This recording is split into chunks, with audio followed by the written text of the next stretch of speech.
At the start of the year, I spent a lot of time complaining about the poor British weather.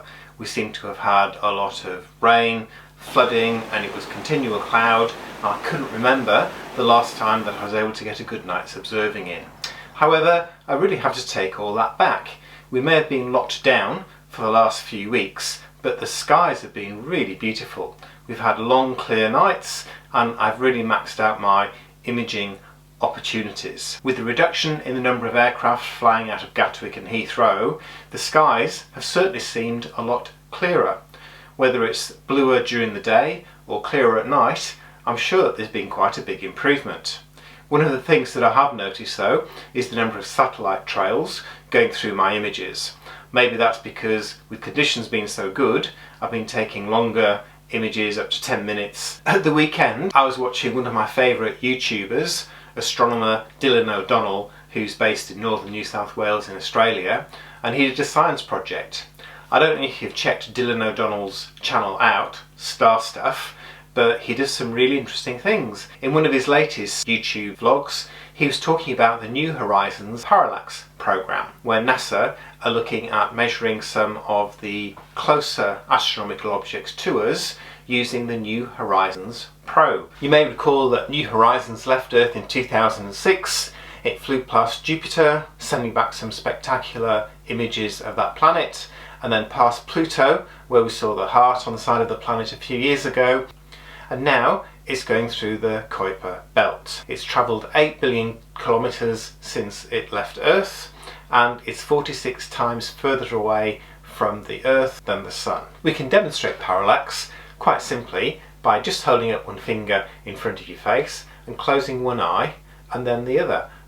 So by alternating the eye through which you're looking, the background seems to jump about. So this is parallax. Parallax is useful to us because as the Earth moves around the Sun, we can measure the angle to stars from opposite sides of the orbit. As the Earth moves to opposite sides of the Sun, we've got a well-constructed triangle and we can measure the angles to different stars and they will appear to move. One of the complicating factors is that stars are also moving through space, so a lot of complicated mathematics is required to overcome the proper motion through space. So the process of using New Horizons probe is to take an image of Proxima Centauri for those in the southern hemisphere and Wolf 359 for those of us in the northern hemisphere.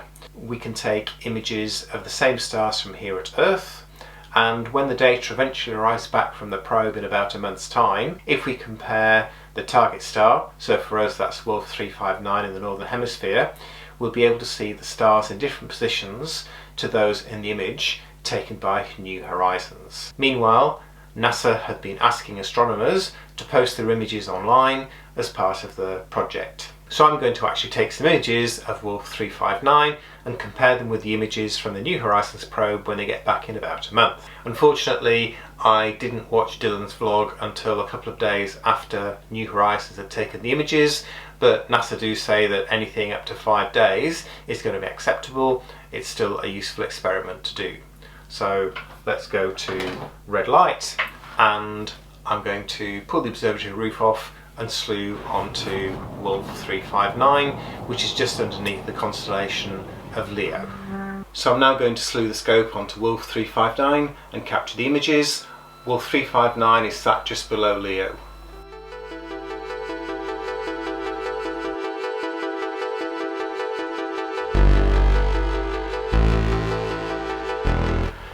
That should have captured everything that I need.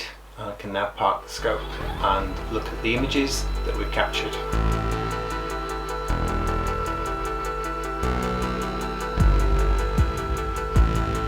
I use a software application called Pixinsight for my post-processing of my astronomical images. I use it to calibrate my frames, I use it to get rid of a lot of the artifacts and noise from my images, and I can also use it in my post-process flow to neutralise the background, get rid of gradients, and generally just enhance the picture.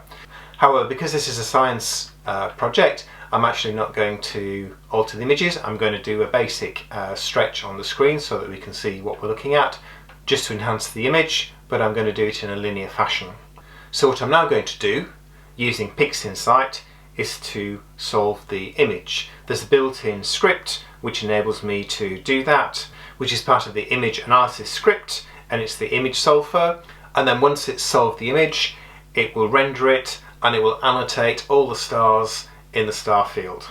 So what it's done here, as you can see on the image, is that it's used the Tycho 2 catalogue to name all the stars that we can see. So now to post my images on Twitter and Instagram using the hashtag NHParallax, and in a month's time we should be able to see the results of this experiment. I'll report back when I get the images.